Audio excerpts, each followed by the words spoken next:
Welcome to Mentoring Moments. Mentoring Moments is a sub-series of the E-Commerce Edge podcast. It is composed of clips taken from Jason's one-to-one and group mentorship sessions. Hello, everybody, and welcome to another episode of the E-Commerce Edge podcast. It is my absolute pleasure to welcome Mr. Paul Byrne from Razoyo to the podcast. Welcome, Paul. Pleasure to be here. Good to see you. It's awesome to have you along for the ride with me today. We were talking off air about Twitter blowing up with the spat between Elon Musk and Trump, and I'm sure we could go down some pretty deep rabbit holes there, but we won't do that. What we'll do is we'll talk about the stuff that we know inside and out, and we'll talk about the stuff that we can influence and that we have an impact on, and let them, when billionaires go at it, it always creates some sparks, that's for sure. Time to get out the popcorn. Yeah. Absolutely. And pass it around for sure. No question about that. Listen, Before we get into what Razoyo does, how you do what you do, why don't you tell us how you came to be in this industry of building digital products, building software, helping companies build out SaaS software. You are effectively a software development firm, but you've been doing this a long time. Razoyo has been around for nearly 14 years now, but this is not your first foray into tech, and it's certainly not your first foray into digital marketing and all related areas. So what sucked you into this beautiful world of technology? Yeah. So I guess, if we go way back, I was always interested in technology as a kid. My dad was a rocket scientist. Wow. Literally a rocket scientist. Literally his business card. It said senior scientist, rocketry division. And for the company he was worked for, which was initially Beach Aircraft, he was in charge of the missile systems division there, but then they were acquired by Raytheon. And so he worked for them for years. And he spent a lot of time working with the Air Force, the Navy, et cetera. Just, you can imagine that, technology was just kind of part of the environment that I grew up in. And my dad did a lot of things to encourage me in that direction, I would say. I guess not so much encourage me from just from a raw blank page sort of thing. He saw that I was interested in it. I think a lot of kids are, especially, boys my age in the 70s, we were interested in electronics and things coming out. So he did a lot of things, including, getting computers and things like that in the household and just making sure I had an opportunity to learn. So, but I kind of shifted gears from there. I got a degree in Italian and I got an MBA after that. And I started my college career in electronic engineering. So it's probably not worth going into this story, where that all changed. It would take the whole podcast, but basically I ended up in marketing and working for some large corporations. I helped one of them kind of do their first foray. And this would have been the 2007, 2008 timeframe, to start selling online, to start getting involved in e-commerce. We developed a digital version of one of their products and services. And then e-commerce store kind of got that going with the tech that was available at the time, which was not a lot. And eventually I left that company, but I licensed their products so that they could be sold online. And they were not very pleased with the company that had been handling their e-commerce to that point. And they asked me if I could replace it. And I was an independent consultant at this point. I was no longer employed by that company.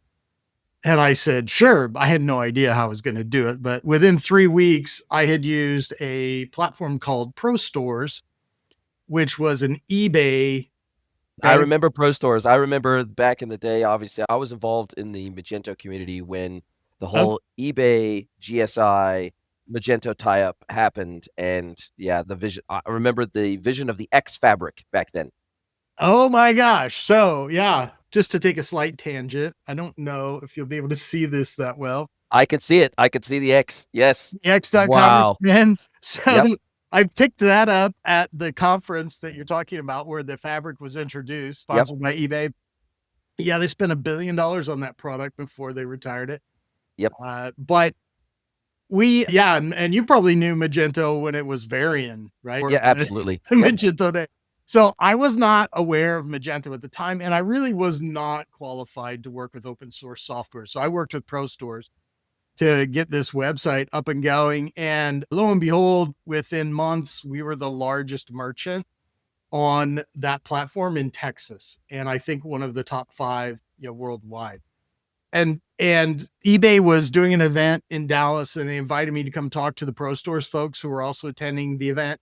And I spent some time on there with them. And the result of that was they asked me to create a pre-sales group that they would essentially outsource that to me and my team if I could get it up and running, and take that on, and hire the right people and sort of improve the conversion rate from interest in Pro Stores to Pro Stores. And because they had recognized that one of the big issues was people had, before they signed up for the subscription and made that commitment, they wanted to know if it was going to be able to do what they needed to do. So I had a team that could answer those questions. So when you called Pro Stores, my phone rang, right? Or not my Wow. phone rang, but somebody on my staff, right? And that's really kind of how I got in deep to it, because while we were doing that, we provided some other services for Magento and eBay and Pro Stores at that time. And they, it's kind of when you become a vendor for an organization, then they start asking you if you can do all kinds of stuff that you've never done before. And of course, the answer is always yes. But I got involved in that world, and they decided that they were going to sunset both Pro Stores and Magento Go at the same time. And Oh, for yes, a I period of remember. time, we were moving. It looked like Magento Go was going to keep going, but they were moving merchants from Pro Stores over to Magento Go. And so I we remember. were helping them do that. In fact, we helped dozens of merchants, and they ended up sunsetting both at the same time. And so nobody ended up going on Magento Go. We literally moved people over there. And then the day that their store opened up on Magento Go, they announced that they were sunsetting it.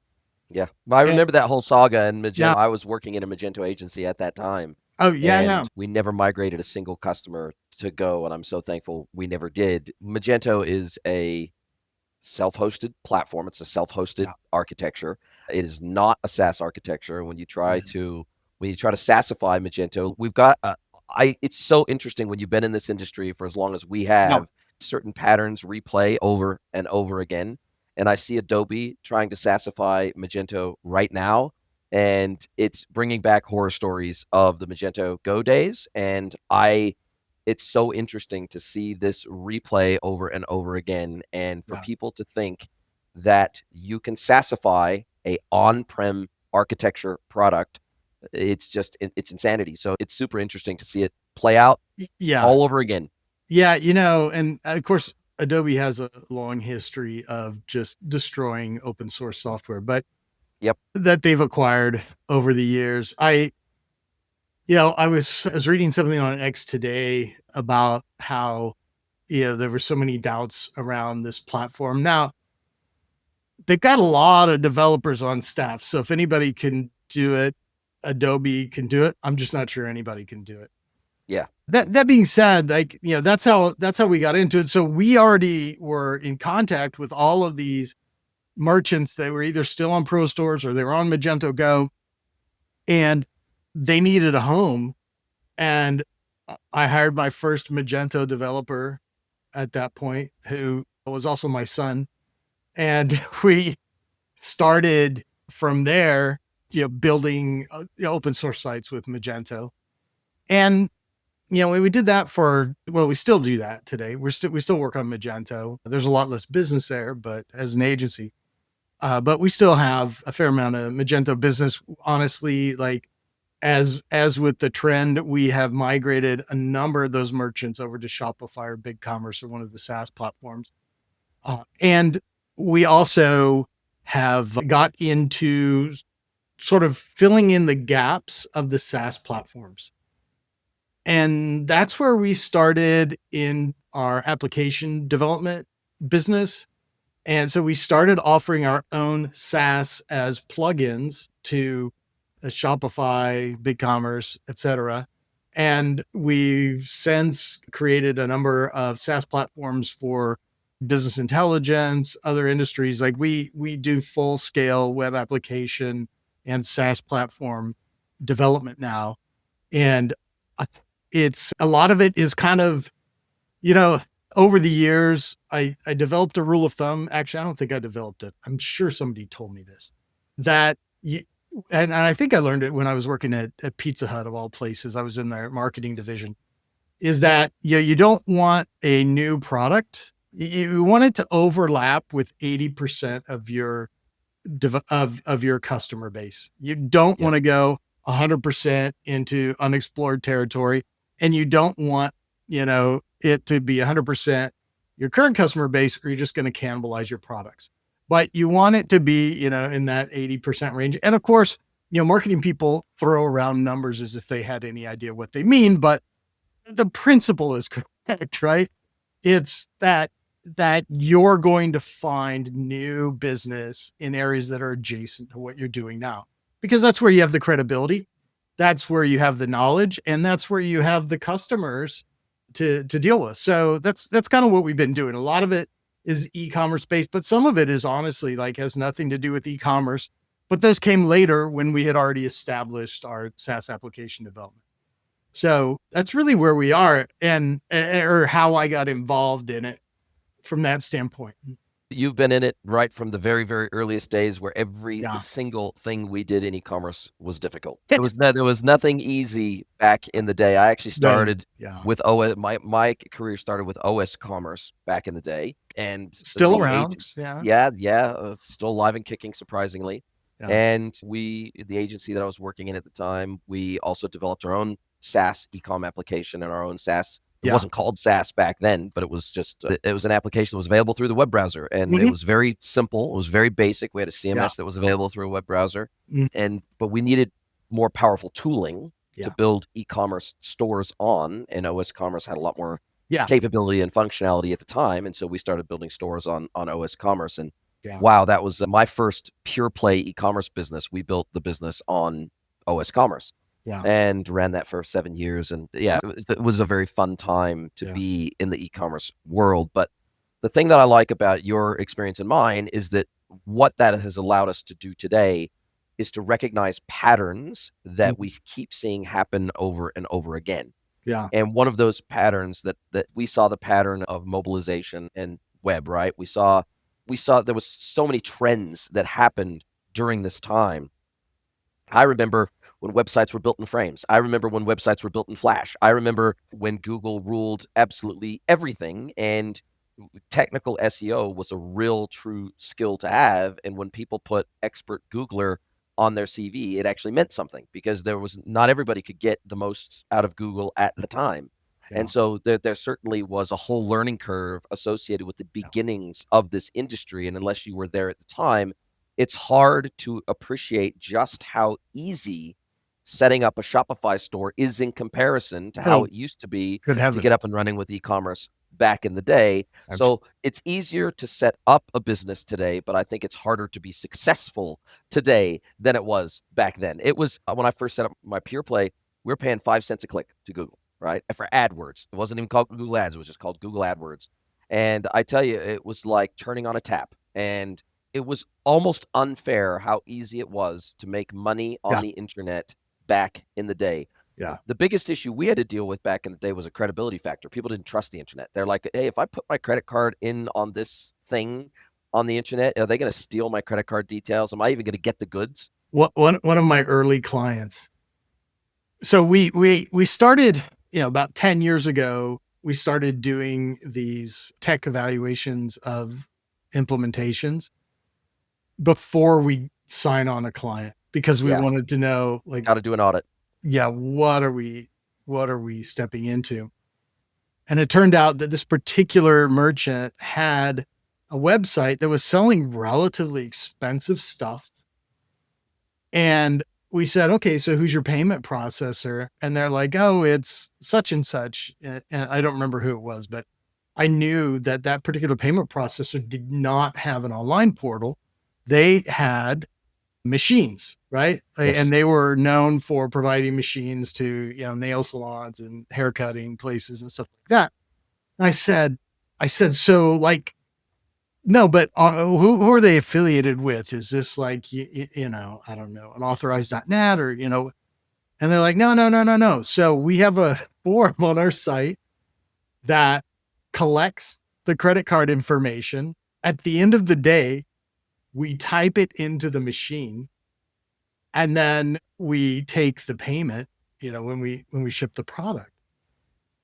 And I thought, oh my gosh. Well, okay, so you've got We did it manually. I'll cut you off really, there for just a quick second. So what we did, the very first website before we ended up building on OS Commerce, the website that I had before yeah. was so it would securely capture the credit card details in a Mhm, secure form, mhm. and we could access them after the fact. But what we had to do, our merchant account was provided by our local bank, Yeah. and they had a long form in triplicate that you would write down all the credit card numbers, you would write down the value of the transaction, you would ring up on a phone number, you would have to type in the card number of the transaction, the value of the transaction, and then you would get an approval number for each transaction. And you had to write the approval number on that line sheet for Triplicate every form. single Yeah. transaction.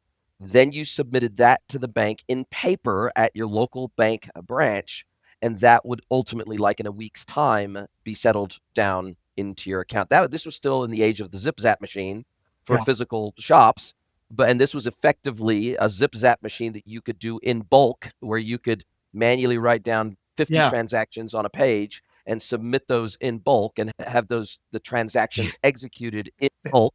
Yeah. And we were taking all the risk because we would immediately ship the goods as soon as we got Right. the approval.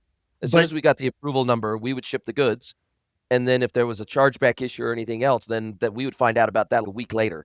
yeah, And this time, I think that most people just aren't. If you're I 30 years don't old or younger, you just have no idea how good we have it today from a technology and e-commerce perspective. yeah, yeah. Like my kids asked me, like, why do some credit cards have the numbers raised on them? Like they have no idea what the point of that was, Wow, right? they didn't know that this was for the zip zap machine. Yeah, they didn't know that there was like a roller going over a triplicate form to and and I would say that, that was probably legitimate in the early 2000s, but this must have been 2014. Like there was no excuse for that behavior Wow. when we were involved in it. And the big difference between that and what you did is he had no encryption, Wow. no security. It was a very much just a plain HTTP form Wow. that Wow. you're submitting the information into. Yeah, and we ran into some other folks. We ran into this one startup that knew that they needed a website, but they were taking in so much money, or they needed an e-commerce website, but they were taking in so much money from this thing that they had cobbled together. And I said, "Oh, great, yeah." I said, "Like, how are you taking payment? Is that like afterwards or something?" We have this Google form that goes to a spreadsheet, and I was like, "You do?" Like this, Wow. and this was less than 10 years ago. So, but they didn't know. Like they weren't e-commerce people. They were business people. They were brand people. They were just trying to transact. They were just trying to transact online. And like somebody said, hey, there's this thing called Google, Workspace, and you can put a form up. And they're like, great, we'll put a credit card number in there. Like they were just like replicating what they saw, not knowing what was behind it. And we saw that, a lot. But I mean, kudos to them because that's problem solving. That's entrepreneurism 101, right? Like it's great to see the hustle, but yeah, you gotta do things right. So Yeah. No, you absolutely do. And the other thing I wanted to discuss was the fact that in the process of leveraging this pattern yeah, recognition that we have developed over the last 20 plus years, 25 plus years of being in this industry, I'm seeing similar sorts of things starting to okay. play out with AI. Yeah, And I'm seeing, especially in the B2B world, especially in the B2B e-commerce world, I'm starting to yeah, see multimodal AI for Salesforce automation. automating the receipt of orders and quote requests and everything via email and Slack and Teams and WhatsApp. But we're also starting to see the underpinnings of some standardization around agentic AI and MCP starting to be developed. It's still very early days. I have some ideas and theories on how this is probably going to play out. I don't think anybody that tells you they know exactly how it's all going to play out, I think hasn't been through any of these technical revolutions before. But I definitely think I definitely see AI as kind of the fourth industrial revolution, or it's our industrial revolution for our generation. And it's such an interesting thing to watch, and it's such an interesting thing to play a part in and try to help shape the direction that this goes based on that lens of 25 years of looking back on what has worked and what hasn't. Yeah. Yeah. And there's a lot of, I put out a lot of content about AI, and it's e-commerce is probably how we ended up getting in touch in the first place. And yeah, I definitely have an opinion on a lot of it, but I also recognize that it's very much an opinion. Yep. And, where it's going, nobody really knows. But there are a lot of things that I see playing out, and there's a lot of bad information because, of course, the hucksters have gotten involved in it, the snake oil salesmen, and they're selling everybody AI that doesn't exist.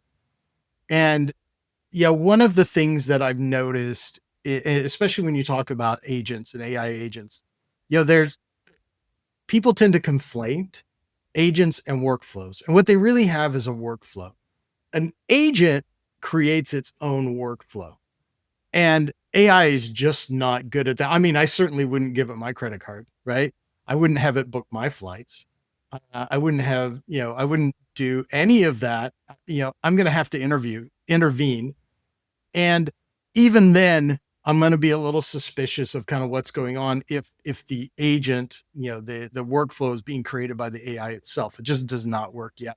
And people are, and this is very clear when you look at how it writes code, that it's not that good. A lot of people think, President Obama made this stupid statement just a few weeks ago that 60% or that AI is better than 60% of software developers. And there are a lot of really crappy software developers out there. So maybe that's true, in some way, but it's not very good at writing. In fact, Sundar Pichai today on X posted about the fact that, he was in an interview and he says, look, we need the software engineers. We're not going to be getting rid of software engineers anytime soon.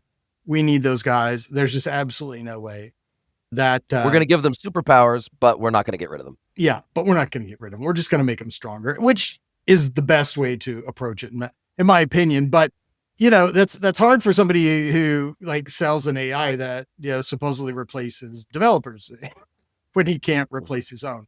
So that's definitely an issue. But a workflow is something that is basically cuts out the copy and paste. So there are a lot of people that have a copy and paste workflow with AI. They throw some documents into Chat GPT, and then they clean it up with something else, or they have multiple iterations, right, of this, and it needs to be done kind of in a specific way because the output needs to be relatively specific thing, right? If you don't really care the form of the output, then just have AI do it from scratch.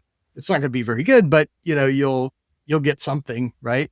But if you do need something that's relatively precise, then you can use a workflow to do that and to clean it up and to double check it. But you're not going to use just AI. There's going to be regex in there. There's going to be logic in there. There's going to be all kinds of stuff that's in your workflow that you're going to have to implement. I know that a lot of people in the acquisition business, which I always looked at kind of the opposite side of the e-commerce business, but we deal, when you're doing B2B, there's a lot of people that have tools out there for buying, for buyers, to use the common term for it. And those systems could very much benefit, from AI and pull products, et cetera, to help buyers make decisions. The problem is, you just have to verify everything. But I do see that being implemented. We've implemented a number of systems where people are sending in, like you said, is it email over chat? Yep. Is it a PDF that's being uploaded, et cetera? And it's got to be loaded into, a requisition list or a shopping cart or whatever you want to call that, right? And the machine's able to do quite a bit of that, but it doesn't do all of it. Yeah. What they're able to do. I would say, and so I have a question for you. And one of the big, I want to say arguments, discussions that goes around in my company is regarding the future of e-commerce. So, will the e-commerce website continue to exist in its current form? And if so, will that be AI powered or will it be something else? Because we know that AI is not very good at dealing with user interfaces where you have like buttons and sliders and things like Yep. that, right? It can't figure those out very well. Yeah. Which is why, Chat GPT and Grok and, whatever you use, like it's a chat interface. You have Yes. cursor, the developer tools, like that's all they have, right? They have Yeah. a terminal and they have like an autocomplete, right? And that's kind of what they work with.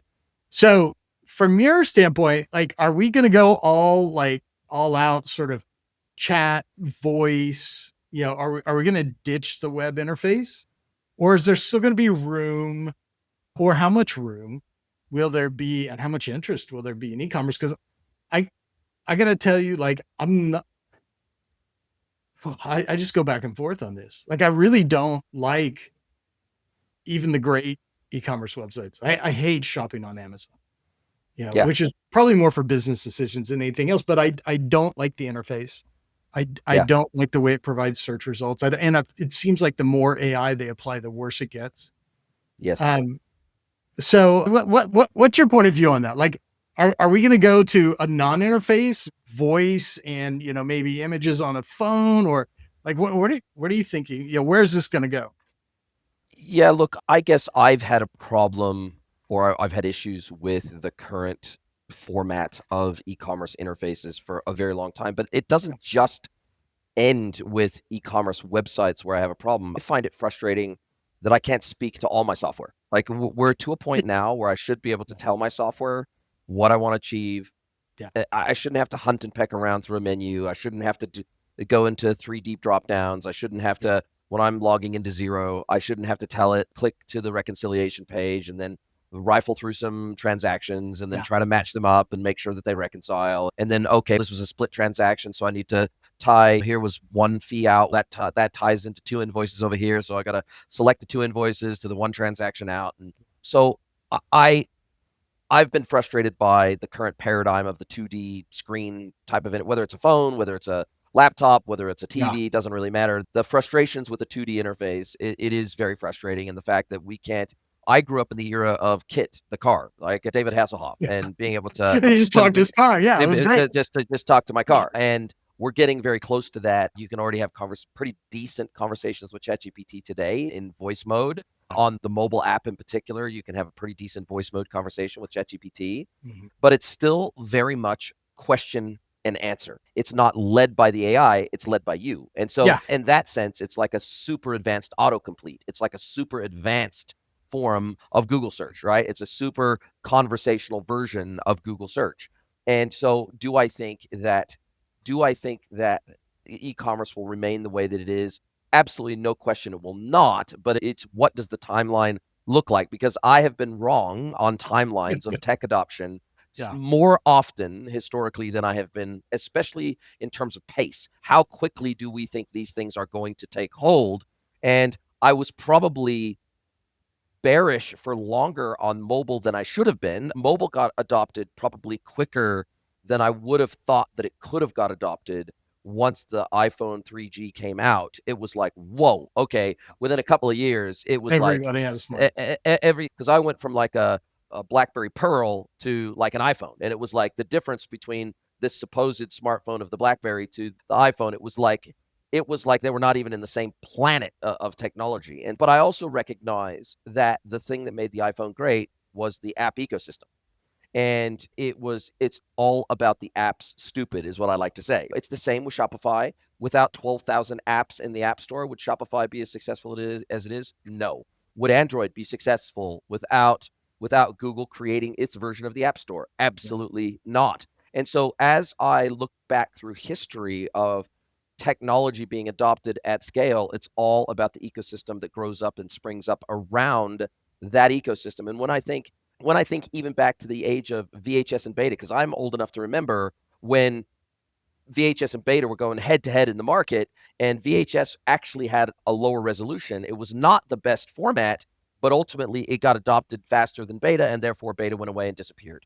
It's the same with video disc, right? The big 12-inch video disc. My dad had a video disc player. We're Then rich. then there was the Blu-ray versus DVD. standard DVD competition and that was around for sort of 5 years, right? And I've just seen the lesser quality technology win in many cases, because whether it was marketed better, whether the distribution was better, whether the ecosystem that was built up around it was better, and it's usually a combination of all three that ultimately makes a technology win, regardless of the quality of that technology or not.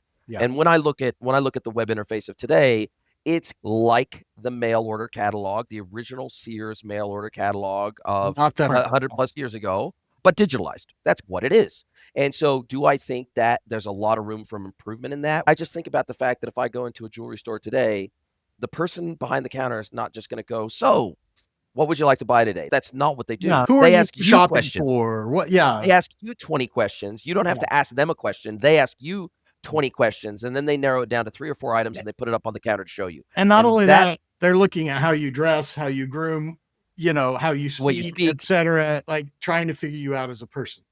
Totally. And do I think that search merchant personalization technology is good? Yes. Do I think there's still tons of room for improvement? Absolutely. Do I think that software needs to become conversational at some point? Absolutely. I love the fact that multimodal AI today, I live in Mexico now. I'm not fluent in Spanish. I'm like intermediate in Spanish. But if I'm looking at a label on a can or something like that, and it's got or if I'm looking at a whole sheet of information in Spanish or something like that, I can snap a picture on my phone. I can upload it to ChatGPT, and I can just say, just translate that image for me, and it'll translate the whole entire image for me. And I've told this story on the podcast before. I was trying to buy a dirt bike recently. I ended up buying a KTM, but I was looking at Hondas at the time. And somebody had listed a Honda on Facebook Marketplace, and they put the make and the model, but they didn't put the year, and I didn't know exactly what year it was. So I uploaded an image of it to ChatGPT, and I said, "What year motorcycle is this?" And it came back when it said, "Based on these 5 characteristics, it looks like it's this year motorcycle, and it's got this aftermarket this, and it's got this aftermarket that." And so we're at a place now where multimodal AI is the most game-changing part of AI right now. And definitely from a B2B Salesforce automation perspective, the fact that in the B2B world, buyers might send a plain text email. They might send a PDF of a PO. They might send a CSV of a PO. They might literally take a screenshot of their screen with the PO and then send the image through of the PO to their account manager to put into the ERP to process the order. And now with multimodal AI, it can take all that information and it can map it directly into the commerce system as if the customer logged into the portal and placed the order themselves. And if there's any incomplete gaps in information, the account manager can be automatically notified. "Oh, we've got an order that's 90% state of completeness. Here's the gaps. Here's the 3 pieces of information you need to get from your customer that they didn't put into the document that you need to make sure and get." Or if it's complete, then just push it through as if it was entered, right?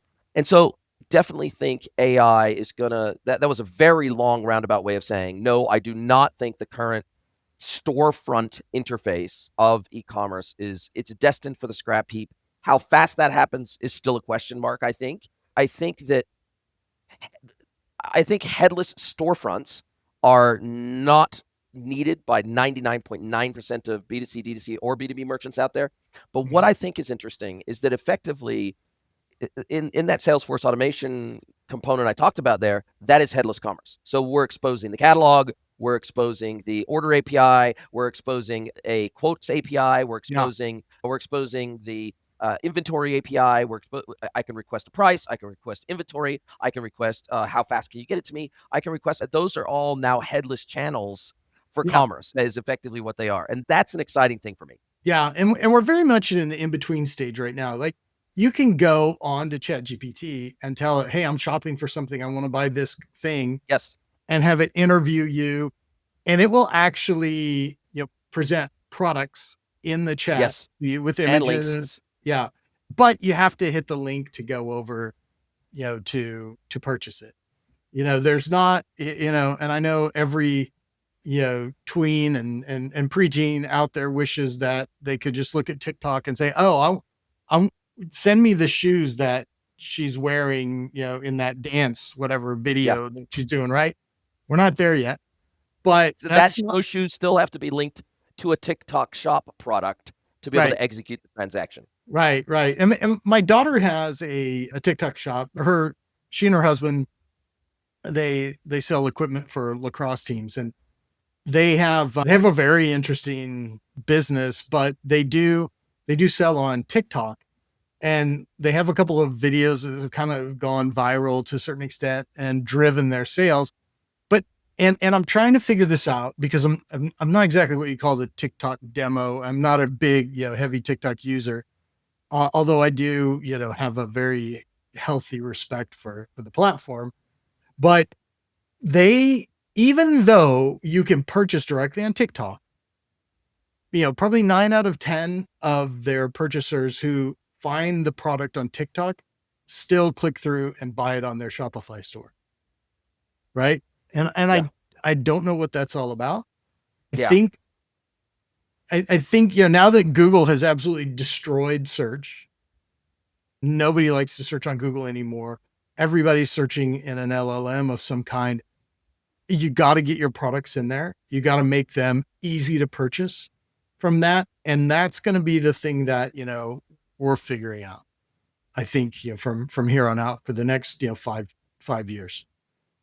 Yeah, I mean, in ChatGPT with their commerce APIs, obviously famously leaked that they're already working with Shopify and they're going to have a Mhm. native integration there to where you can execute the transaction directly in the chat interface. Mhm. That's coming. ChatGPT is effectively going to become a marketplace, just like Amazon is a marketplace. It's like Google was That's shop. where all these. Yeah, Yeah, the thing about Google Shopping is you could never execute the transaction through Google Shopping, and true. so Yeah. in that sense, it's a marketplace of shops, but it's not a marketplace in the sense that you can't execute the transaction on Right. Google, Right. and you can't have a multi-item cart inside Google. Mhm. You click through for an individual item and it takes you to that shop, right? Yeah. And I think you're going to probably not far away, you're going to have a multi-item running cart, but sliding cart down your screen Yeah. in ChatGPT. And when you're ready to execute the transaction, you might have 10 items from 10 different suppliers in that Yeah. cart, but it's going to store your payment information. It's going to store your address information. It's going to be a digital wallet all in Yeah. one.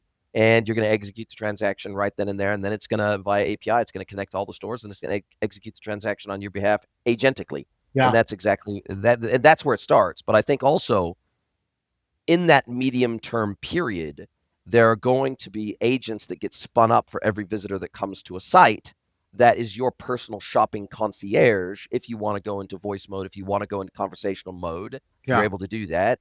And they'll have access to your order history. They'll have the context window will be everything you've ever done with that brand. And that context window will remain open for the duration of time that you interact with that site in an authenticated state. And I think that's whether you bring your own agent or not, you'll have your own agent on that store. And because there's a lot of people in that in between time, between now and 5 years from now, there's a lot of people that won't necessarily have an account with ChatGPT or they won't necessarily have an account with Grok. So they won't bring an agent with them. They'll need the They'll have. agent to be able to help them do that shopping, just Yeah. like that person in the store, the jewelry store, asked a bunch of questions. That agent will be asking you questions as if it was the perfect concierge. Yeah, I agree. And I started prototyping some of those things through a, custom chat widget. And that has sort of evolved since I think it started in 2022. In fact, I remember it was right when OpenAI 2 Yes. came out, ChatGPT 2 came out, because it was such a game changer. And all of a sudden now, I was taking that, I was, interfacing it with a pine cone. I'm not, Oh, yes. yeah, from familiar with pine cone, but it's a semantic search, vectorized search, and just coming up with recommendations, and people could, talk to the site, and it would only recommend products from their site, etc. Was not difficult to stitch together, but there was enough sort of play in the recommendations that it really wasn't ready, to commercialize. I think now I'm probably going to take another run at that because I think in the next year we'll be ready to go. Yeah. And And and the that's other going to come. beautiful thing about multimodal AI is the fact that historically we've had to take all this product information out of PDFs and spreadsheets and From, everything else and yes. exploded drawings and everything else. And we've had to get those into a normalized, Yeah. standardized data set with tables and attributes, sets, attribute values and arrays. We've had to get that data into a very standardized format, whether Well, it's yeah. And tightly whether defined, tightly defined structures, data structures. Yeah. totally, both unstructured and structured data has to be defined Yeah. inside the system. And the great thing, again, about multimodal AI is now that's not as necessary. And so you can have just a PDF in there, and the multimodal AI can read the PDF as if it was a human reading it. And it can understand an exploded drawing and understand a drawing, uploaded PDFs to ChatGPT that have embedded images in them. Mhm. And ChatGPT can understand what those images represent. And it It can pull knows the what those image images out. are. Yeah. Yeah, correct, even if it's embedded in the PDF. And so it's a very interesting time to be alive. I'm really looking forward to seeing what some of this tech, there's no question about it. AI ethics is challenging. AI ethics are risky. The reality is that I think AI is one of the most transformational technologies that we'll ever create as a human race, but it's also probably one of the only existential threats we face as a human race. It could be. So it's flip sides of the same coin. It's like the ant conundrum that Elon Musk talked about, where he said, when we build a road, when we kill a trillion ants, we don't kill a trillion ants because we hate ants. We kill a trillion ants because we're trying to build a bloody road. And AI is going to be very similar in some respects. We may die at the hands of AI, but it's not necessarily because AI hates us. It's just it's got an agenda that we don't understand. And so it's a very interesting thing to think about and consider as we move forward with this AI stuff. That's a good point. Yeah, it's a lot of fun. But listen, if people want to get a hold of you and chat with you about this whole thing around custom software, Yeah. AI, commerce, they want to push their business forward in the tech area of any variety, what is the best way to get a hold of you? I'll drop a link to your LinkedIn profile in the show notes as well as a Yeah. link to your website. Link, But what's the best way to reach out to you? LinkedIn is a great way. And if just in the invite, that they will say that they heard me on Jason's show on the e-commerce edge, then, that'll guarantee that I'm going to link with them. I do get a fair number of requests, but I accept most of them. As long as you're not a fitness coach, Or a definitely life coach or any of the above, or a coach of any ninja or kind. a guru or any of those. Yeah, as long as that's not your thing, then I'm good. Yeah, just link with me there. But probably the easiest one to remember is just to go to razoyo.com and hit up our contact us page. If you fill out that form, I see it. It comes Yep. through. And often I'm going to be the person that reaches out to you. Sometimes somebody else may, but beforehand. But I'm more than happy to just, talk to anybody that has a dream or a vision or a project and kind of, see where we can go. Look, I've really enjoyed this walk down memory lane. It's been It's been fun. super fun. It's always interesting to talk to people that have been in the industry as long as I have, or even longer in some respects. Now, as we come down to the end of our time together, I love to flip the script. I love to turn the microphone over to you, let you ask me one question. Any question you can be personal or professional. So, what is your question for me today? So something's been on my mind since early in the podcast. I'm really Yes, curious. What caused you to? I'm assuming you moved to Mexico. we did. Yes. Yeah. What led you to make that change, and what are the advantages of being in Mexico? Very good question. I grew up in Southern California in Riverside, just east of Los Angeles, into my early 20s. Moved to New Zealand in my early 20s. Lived in New Zealand for 28 years. My grandfather was a Kiwi. My parents, my sister, and myself made the decision in my early 20s to make the move to New Zealand. We were looking for a different lifestyle than the California lifestyle, and we definitely got it. Moving to New Zealand, that's for Yeah, sure. It was a big sure. change. My wife's a Kiwi. My brother-in-law's a Kiwi, so I've got lots of connections to New Zealand. I'm a dual citizen, American New Zealand dual citizen. And there were lots of motivations for us moving to Mexico, but probably the final straw that pushed us over the edge to actually make the move was how New Zealand handled COVID. It was pretty tyrannical. It was pretty horrible. New Zealand was one of the most locked down places on the entire planet. For 3 years, our borders were closed. It was bad. It was really bad. And I don't know, maybe it's my American side, but I just don't like a government telling me what to do. Yeah. And I swore up and down I would never ever put myself in the position again to have a government dictate to me how I live my life and try to mandate vaccines and all that crap to me, and trying to mandate that I have to wear a mask and all that other crap. Yeah. I just don't. I try to minimize the amount of governmental influence on my life at every opportunity, and that was just Too much. overreach of a magnitude that I could never have imagined. And it was tyranny on the order that I could have never imagined a quote unquote free country Yeah. implementing.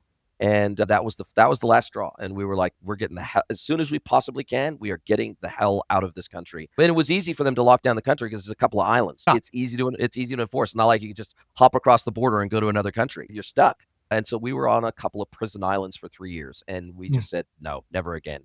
And my wife and I are big. My wife's Asian. She's born in New Zealand, but she's Asian background, and we both love to travel. We both love to experience new cultures and foods and learn new things and see the world through other people's eyes. And I tell you, to not be able to travel for 3 years was rough. And when we got married, we were in red lockdown and we could only have 10 people at our wedding. That was the max. That was the max we were allowed to have at our wedding. So we had to then have a year later, we had to have a proper reception yeah. with all of our family and friends there. And I tell you, that was just, it leaves a sour taste in your mouth when you go through that. And there's lots of things to love about Mexico. So it wasn't so much we were running away from New Zealand as we were running to Mexico.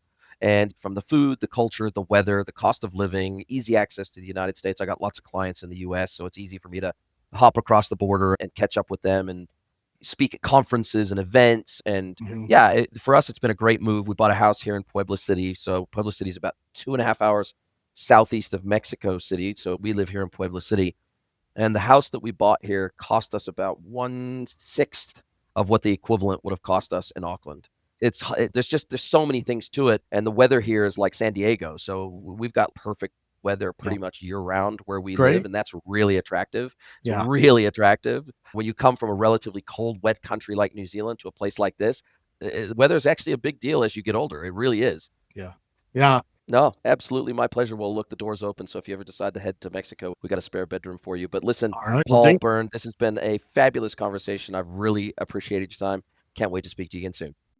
If you'd like to get mentored by Jason for free, head over to greenwoodconsulting.net, scroll to the bottom of the page, and click Get Mentored by Jason.